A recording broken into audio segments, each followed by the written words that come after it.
CBS.Rado Mystery Theater presents...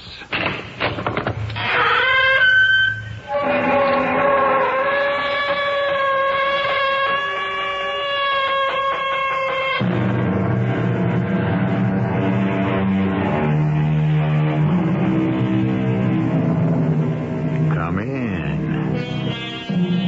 Welcome. I'm E.G. Marshall. I don't know about you, but to me, there is no story with a deeper fascination and compelling attraction than one about a haunted house.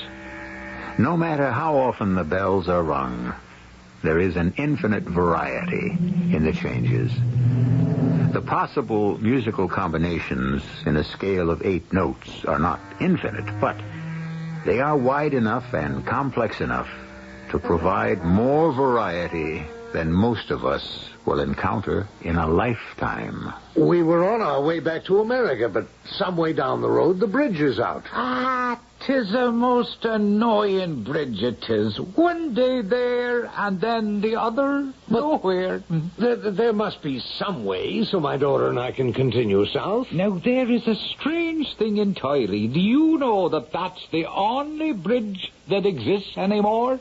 You mean we're trapped in this old ruin of a house or castle or whatever it is? As to that, it's up to your honor and herself. Who are you and what are you? Now, that's something else for you to judge.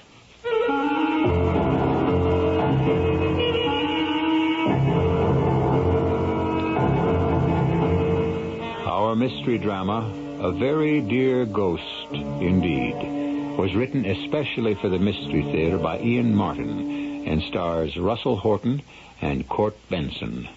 It is sponsored in part by Anheuser-Busch Incorporated, Brewers of Budweiser, and Contact, the 12-hour cold capsule. I'll be back shortly with Act One.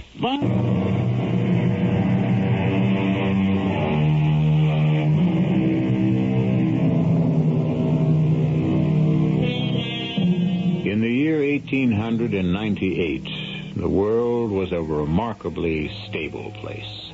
In the fall of that year, Mr. William Donovan and his daughter Constance lived through an experience which was to mark the rest of their lives. An experience sheerly accidental and coincidental. Or was it? Well, it's Mr. Donovan's story, not mine, so let him tell it. In the autumn of that last year of the 19th century, business had brought me to Europe and the British Isles. Having traveled so far, and my only daughter being with me, a sudden fancy had taken me to visit the island of my forebears. So it was that Constance and I, having hired a small chaise in preference to taking the public stagecoach, first saw Carrickmoran from high in the mountains, on the way from Limerick to Cork. Oh, look, Papa. That lovely big old house sprawled in the clearing in the forest, halfway there down the mountain. Isn't it magnificent? With all its turrets and battlements and buttresses. Well, it may have been once, Constance, my dear. What's the matter, dear? Oh, nothing, Papa. I'm sorry. It just went out of sight. Good heavens, daughter, don't startle me like that. What? What went out of sight? The castle. Suddenly there was a sort of patch of mist came drifting, and the whole building seemed to dissolve and disappear into the trees. What a romantic you are, my dear. Don't you suppose it could be haunted or some fairy castle like King Arthur? Well, we're a long way from Camelot. Ah, but we're in the Emerald Isle, the home of bogies and banshees and leprechauns and all kinds of strange magical things. Thank heavens we haven't run into any of them so far. Oh, well, there's the little village. You can see it again. Isn't it quaint? What happened to your magic castle? Well, we must be down about level with it. I do wish we'd be able to see it up close, and then we... What is it, Papa? Oh, confound it. Look, that sign. God save you, travelers all. Don't try to cross the bridge. 'Tis dangerous for both man and beast. Oh, damnation. If we can't get across the gorge here, well, let's take this road, turning off to the right. Castle Carrick-Moran, it says. So it really exists. What do you mean? Well, it must be that wonderful old building we saw from higher up in among the trees there. Well, I suppose we haven't much choice. It's the only other road. There must be a bridge of some sort there. Oh, Papa. Suppose there was no place else, and we had to spend the night in that lovely old ruin. Now, don't be ridiculous, Constance. We're on the doorstep of the 20th century. Even in this out-of-the-way place, there are some forms of communication. Well, I'm sure you'll handle it, Papa. You're always so resourceful. Oh, but it's all terribly romantic and exciting. I have the strangest feeling we're somehow lost in a whole world of yesterday.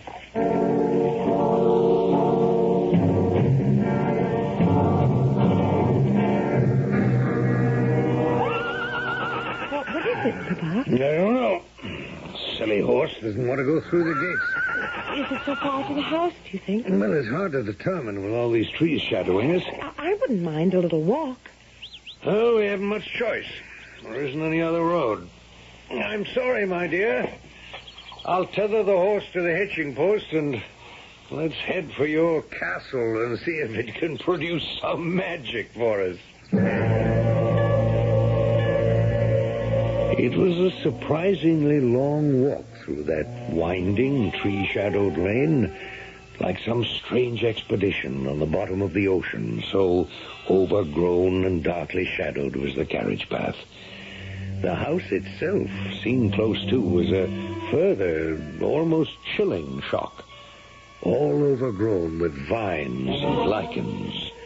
The stones half collapsed on themselves, the mortar dry, crumbling, and running to powdered dust.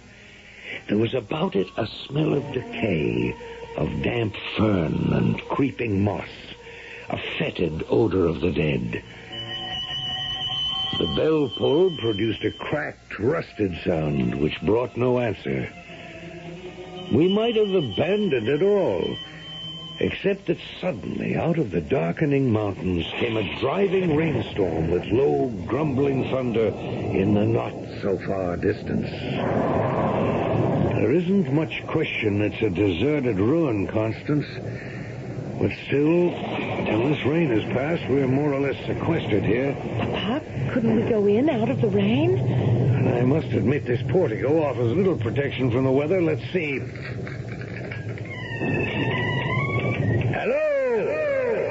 Hello, anyone home? Of course there isn't. Oh, look, Papa. The cobwebs hanging in the hall and the dust on the floor is undisturbed.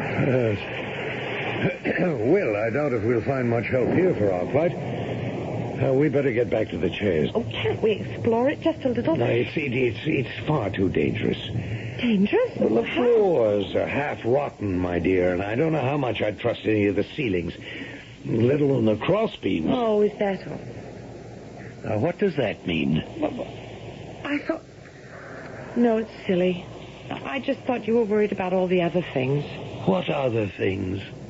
Well, the things I can't put into words that I feel sort of swirling around me.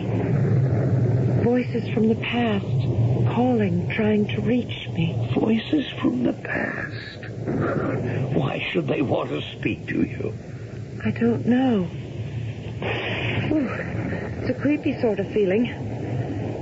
Somehow we're meant to be here. There's something about this place that we ought to know. What on earth is there here that we have business with or ought to know? Well, maybe now it's myself could answer that for you. At the strange, crackled young old voice, we both of us looked up in sudden shock. Halfway up the great curving oaken staircase, in a window niche, darkened by the storm outside, sat a small, hook-shouldered man in a dress of bygone days. He was all in green, save for his square, bottled black shoes. And he wore a truncated, conical hat with a wide brim that shadowed his face.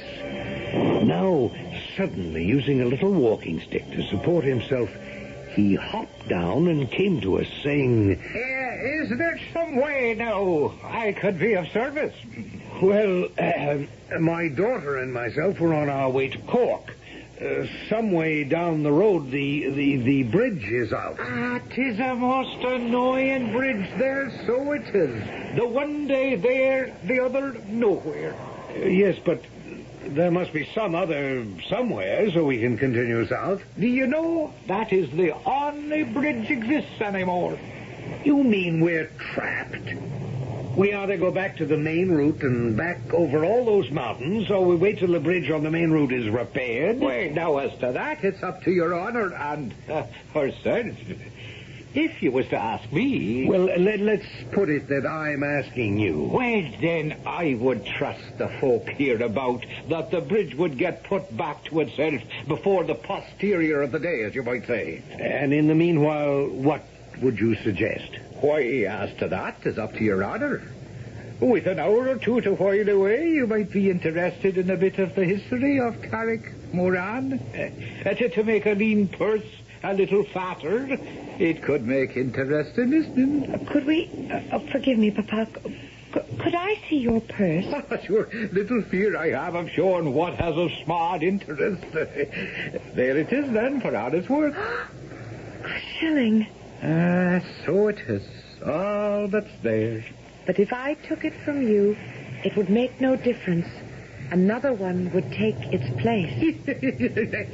Sure and all, you'd have me with one shoe in my hand is all, and busy remaking it at the same time. What are you two talking about? I think your daughter, if she be so, takes me, perhaps, for a leprechaun. And what are you? Just what I seen, God save you then. A man minding his own business till you stumbled in my privacy. Oh, forgive us. Sure, McCushna, though it came unasked, I'm not one bit ungrateful for the invasion, do you see?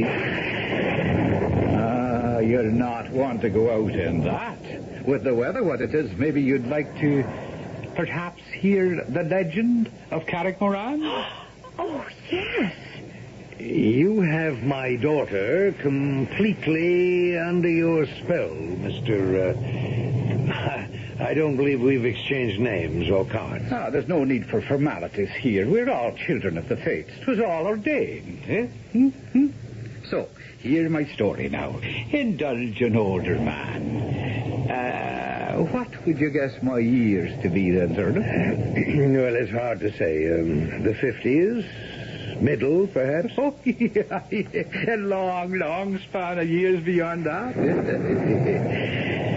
And a long span still to go. I've a way of thinking you were led to this door. And that what I have to tell you may affect the rest of your life.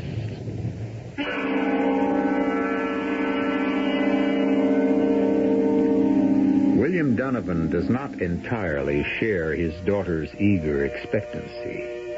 He eyes his unexpected host with a much more puzzled eye. Who is he? And what is he?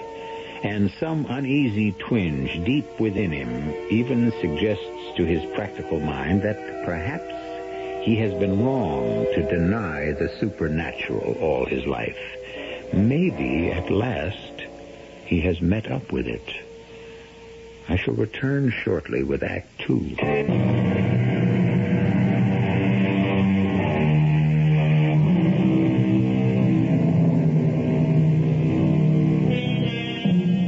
Three people sit in a melancholy, dusty old room of Carrick-Moran Castle. The girl is young, lovely, and still pale from a recent tragedy in her life. Her father is a square-set, successful American businessman. The third is... we're in Ireland, the Emerald Isle. just before the dawn of the 20th century, halfway from Limerick to Cork. He affects the dress of the 18th century. Knee breeches and stockings, buckled shoes, wide lapels, and tails on his coat. 'Tis a story about the devil himself. Oh, you'd have to go back near 100 years or so to just before the union of the English and the Irish. It was a time of trouble, you understand, and anyone who owned a property at all was after yearning for peace and stability, like the owner of this castle, who had a daughter the likes of you, Mavornin, with too much spunk and spirit for her own good. Why, damn the young rapscallion, I tell you, Marine, I'd put a bullet in him out of hand if he so much as shows himself near you again. But I love him, Father. How can you love a man who hasn't 2 pence to rub together? Oh, Jamie can't help it if he's poor. No more can I, so it seems. The more reason I'll not see you married to anyone who can't support you and keep a roof over your head. But I love him. And I love your mother, who lies in the will of God confined to her bed. I'll not see her put forth from Carrickmoran as long as she lives. And what has Ma to do with me? We're in a bad way, daughter. The potatoes failed us. There are no men to work the bogs and bring in peats, and there's no money at all. The only thing will save us all is Lord Connor and all the gold he offers. You're going to sell me to that fat old pig. I won't marry him. You'll do as you're told. 'Tis for your own sake and your mother's. Ah, you should be ashamed, Da. Well, 'tis done and will not be changed, and it's Lord Connor you'll marry, or the devil himself will have us all. Ah, it's you he should take and save the rest of us. Now, there's a terrible thing for a daughter to say to her father. Oh, that's so terrible. He half owns you already. You might as well go all the way and make a pact with him to sell your soul entirely. Well, many a word is said in anger we'd all like to recall.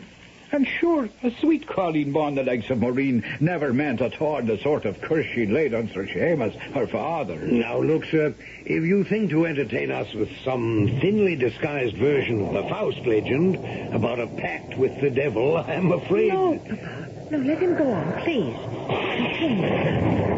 Oh, we can't leave anyway in weather like this. Or until the bridge is fixed. Very well. You came down over Steve of Batahora, of course. Over what? Oh, forgive me since you don't have the tongue. Over the mountains, I mean. Oh, yes. Then, on the way, you'd have passed where Moreau Wood used to be? Well, I wouldn't know. Well, 'tis no matter, perhaps. But it was there that Padre Duneen and Maureen used to meet among the blackthorn and the rowan with a carpet of buttercups and daisies spread at their feet and the song of lapwings and robins all around. Oh, Maureen, Akushla. Oh, Paddy, beloved. Oh, my own. What is it then? Tears? Why? Oh, because I'm not your own. I can't ever be. My dad has promised me to Lord Connor. Well, that fat old toad, I'd as soon see it tied to some old boar hog that wallows in the mud. Oh, don't blame Dad too much. He's about to lose Carrickmoran unless he can find enough money to save it. And he'd sell you for that? Oh, my mother is sick, Paddy. Sick to the heart. He has to protect her, too. He should have thought of that before he gambled away a fortune. Oh, Lord, if I only had some money. But how? How? I'd sell my soul to the devil just to reason That won't be necessary, Padre Duneen. Or if you won't leave my daughter alone, I'll be happy to send you there to join him at no cost. Stand aside, Maureen. Sir Seamus, I beg you, in all conscience... If you had any conscience, you are trespassing on my property. You'll show yourself here once again, and I'll shoot you down like a poacher. Come, Maureen. No, if I have to make the choice, I'll go with Paddy. You'll do as your father says. If that's her choice, then we'll face the future and find it some way. And as to you, sir, may the devil take the hindmost. Come, Maureen. Yes, Paddy. I warn you, you're taking her in lust and against all the laws of man and God. As you forced me to, you made her choose. You'll never have her. I'll kill you first. You wouldn't dare. The devil I wouldn't. No. With no absolution. Oh, you've killed him. It's dead. Hey, on good riddance. That's the end of him. Only it wasn't, you see, the end at all, but only the beginning. Bad enough a daughter that first wept herself out and then took to her bed like her mother. Bad enough the dreams of tortured conscience that kept Sir Seamus awake night after night with his shame at the sudden blind rage that had made him pull the fatal trigger. But worst of all, the final outcome, that it had all been for nothing.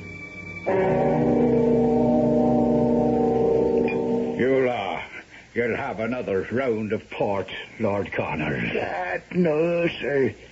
My gout is nagging at me enough already. What I will have, Sir Seamus, tonight, for once, is some converse with your daughter. In a pox on all the backends and fillings. I want her, sir, while I'm still capable. Well, now, you must understand that my daughter has been ill-disposed.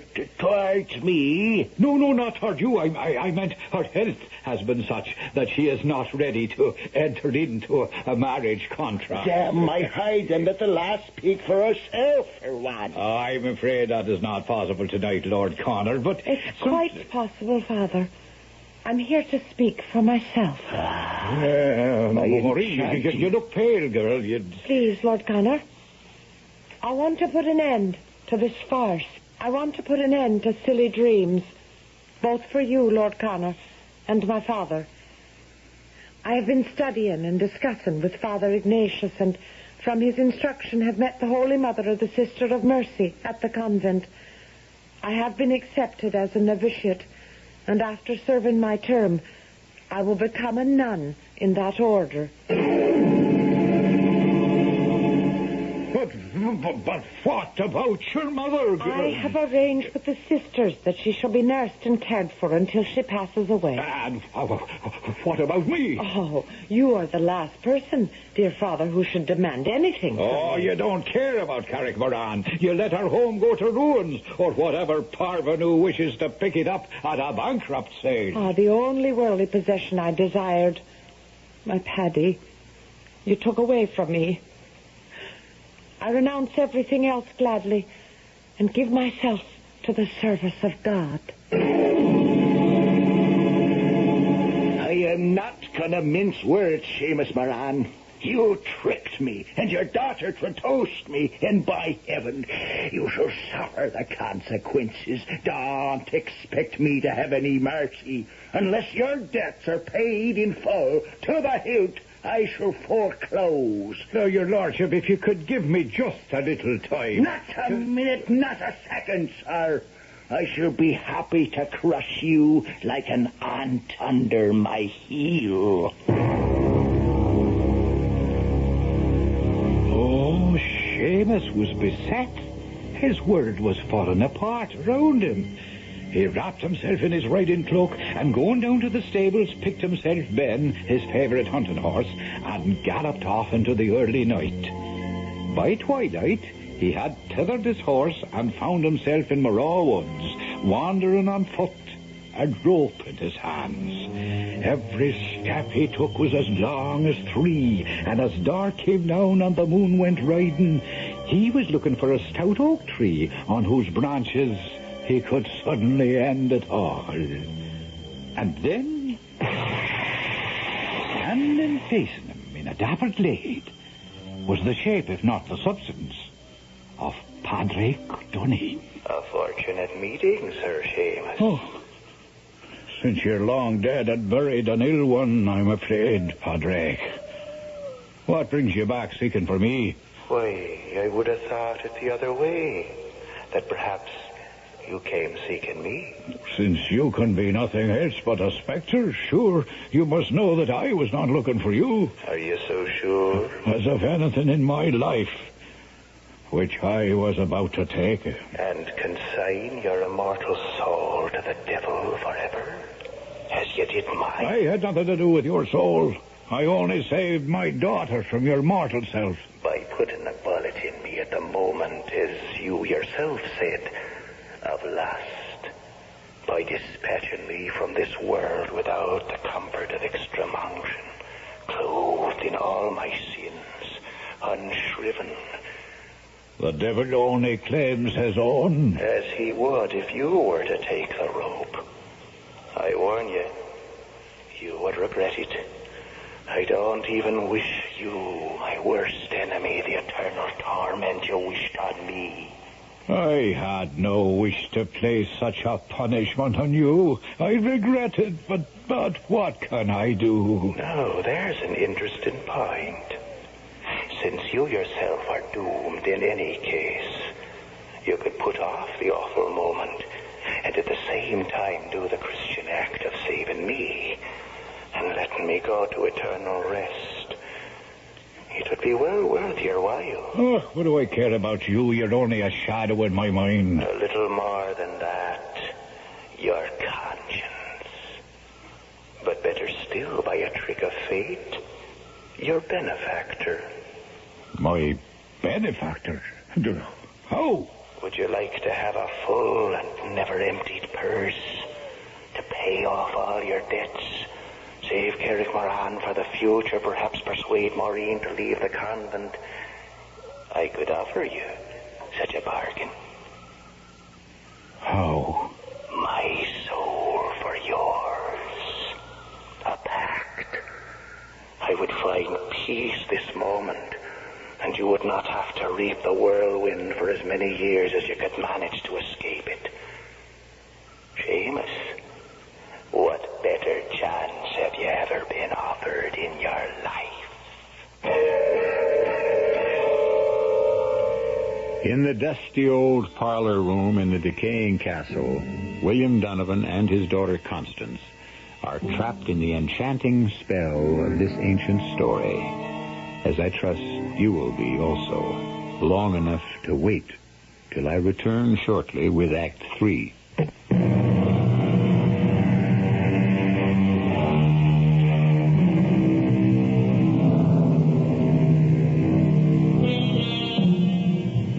Has stopped outside the lichened walls of Castle Carrick Moran, and the evening sunlight glistens in the cobwebs that festoon downward from the ceiling, creating a magic background for the little green man with a hooked back, who leans on the silver head of his ivory-tipped cane as he spins his own web, an alluring and hypnotic skein that has enmeshed his American listeners.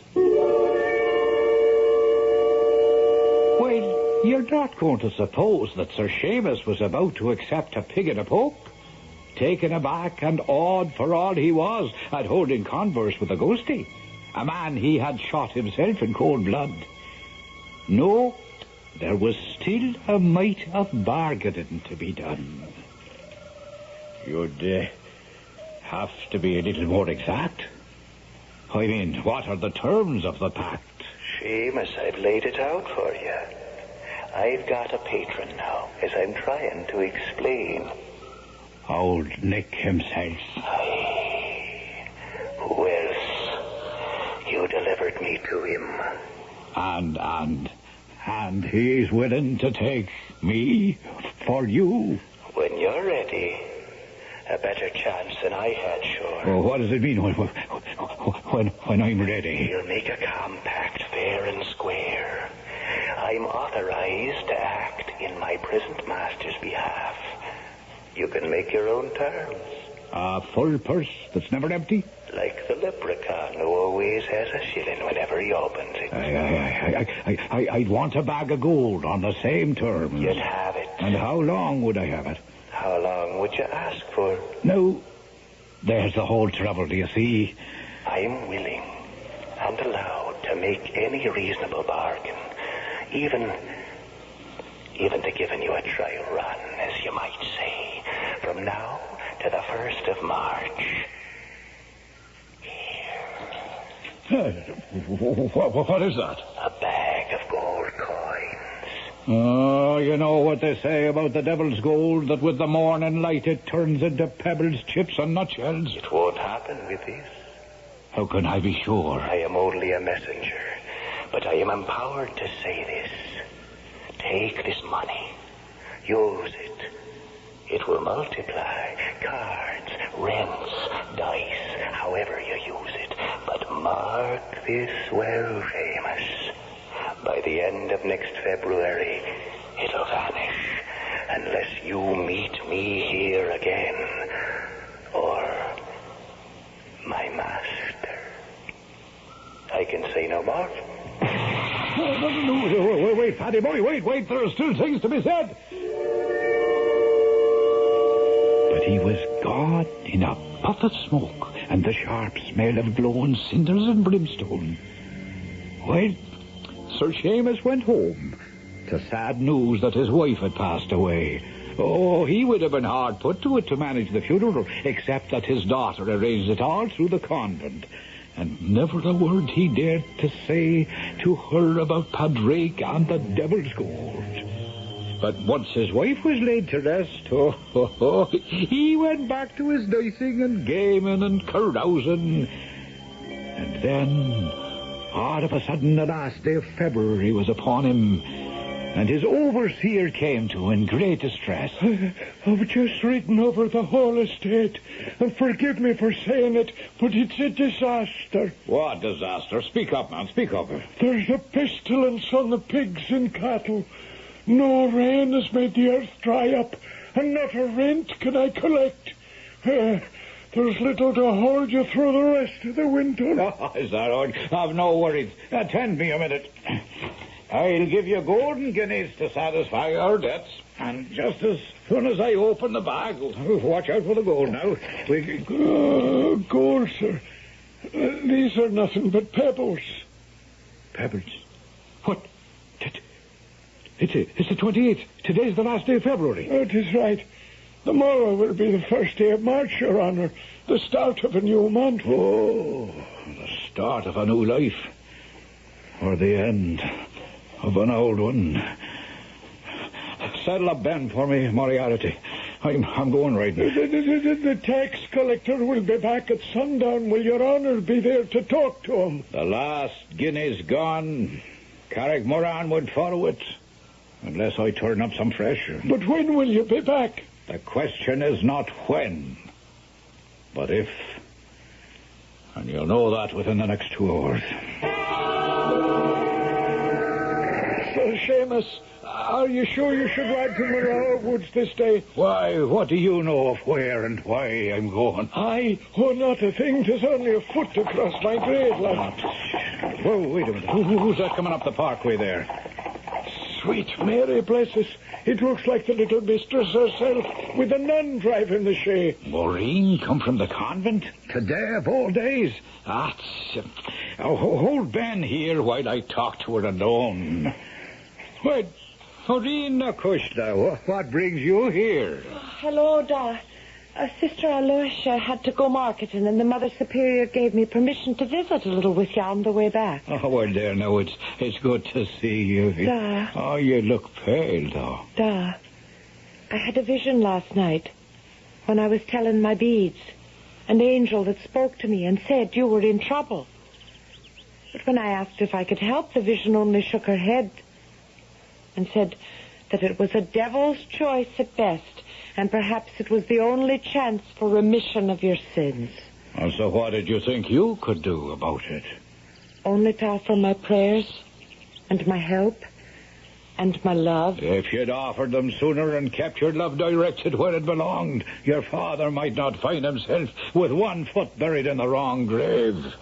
Now, just remember, what I do is in part for your sins, as well as for mine.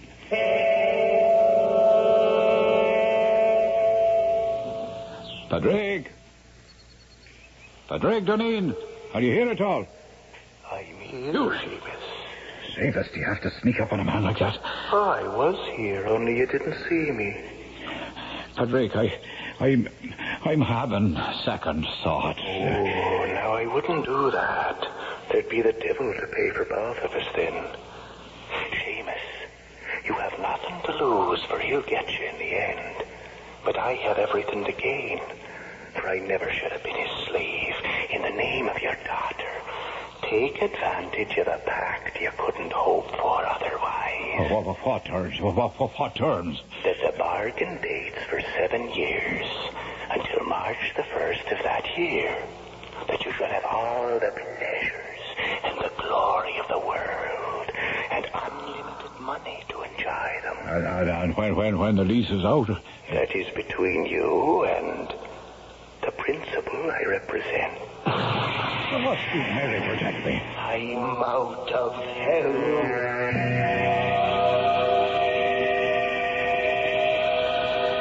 And that's the end of the story? Well, no, isn't it where it should be? Where everyone lived happily ever after? Not quite, Mr. Storyteller. What about Sir Seamus? Did the devil ever call to collect his due? There is an interesting aspect of the whole thing. But sure, I've taken enough of your time, and something tells me the bridge will be fixed by now, and you can be on your way. So if we could just settle up for the trouble we've all been to set things to right and keep you entertained. Oh, wait a minute. Who is all? Well, sure, the little folks that have done what has to be done. They all have to be compensated. Oh, yes, they all like to see a little of the colour of gold. Otherwise, who knows, the repairs might take an awful length of time there, and no one else to How much? I was thinking in the neighbourhood of 100 guineas. 100 guineas? Well, that's a fortune. To an Irishman, perhaps, but a mere bagatelle to an American or rich cousins. Oh, just a moment, Papa. What, Constance? I'm not leaving until I have the rest of the story. Now, what happened to Sir Seamus when the 7 years were up? Do you know now, that is an interesting tale. And why not let you have the rest of it, eh? For 6 years after that second visit to the woods, Sir Seamus prospered. Oh, he took to his own ways, and never a dice table or a card game or a horse race that he wasn't about. But then, as the 7th year began and dragged on and on, the fear of death gradually had him by the throat. The priest would have naught to do with him, and finally he had no recourse but his daughter, Sister Cecilia now in the order. And on a certain day, he was allowed to see her and to tell her the whole story and throw himself on her mercy. I can pray for you, but that will not be enough. Well, what else would you ask? There are just 9 months left before your time comes due. Perhaps that in itself is a signal. The cycle of life, reborn. You must renounce all worldly things. Fast and pray, as I will for you. And perhaps God in his infinite mercy will find a way to intercede. And so he did for all those long months. Till on that last day, February the 28th, his daughter, Sister Cecilia, the Maureen that was, received permission from the Mother Superior to sit with him the whole day and to fast and pray against the arrival of that dread hour. Oh, hung, a sad sight the once ruddy and stout Sir Seamus was, nothing but skin on bone and white as a haddock's belly.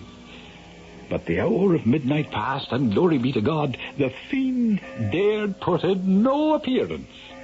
And 'twas time for his daughter to leave. You've been saved, Thanks to you, daughter. No, thanks to your own fasting and prayer. I must leave you now, but I caution one thing. What's that, Maureen? I've sprinkled holy water all about the edges of the house and a little bit of the garden back where you can walk, but something warns me. Never step outside, for you may not be safe. And so saying, she returned to her convent retreat. And Sir Seamus? Well, no, that wasn't all so simple, for, do you know, there was a little mistake there, do you see? It happened to be leap year, so there was a whole day to go till the 1st of March, and the contract was due. So what happened? Say, he just stayed on here at Carrickmoran and is still alive this day to tell the tale that he waits for passing travellers sitting up there in his little window niche and ready to recite his story so he can still live inside the magic circle of the house. And that when time for questions arise that are too many, he just... Where did he go? I'm damned if I know. It just disappeared, like a puff of smoke. Papa, you don't suppose that he is Sir Seamus and that... Oh, don't be ridiculous, darling. He'd have to be nearly 300 years old. What is it, Papa? Do you know, if you keep me here any longer, I might begin to believe such nonsense. This damned enchanted isle.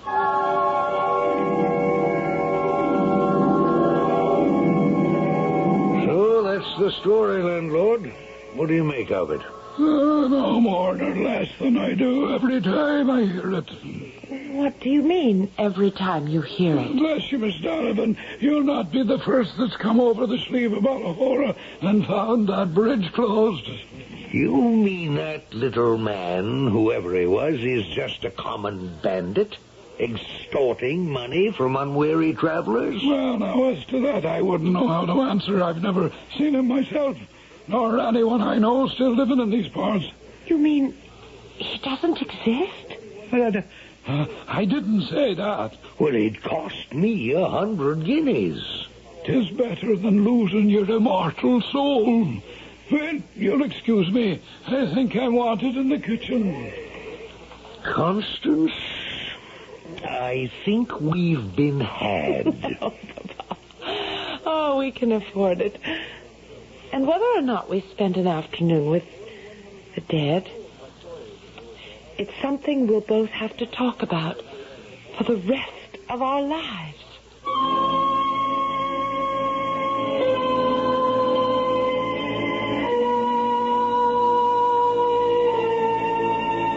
A 300-year-old man, a shade from the past, a leprechaun with a glitter in his eye, or a master storyteller who waited for the right moment and the right audience to keep his coffers full of gold. What difference? William Donovan and his daughter will never know. Or for that matter, you and I. I'll be back shortly.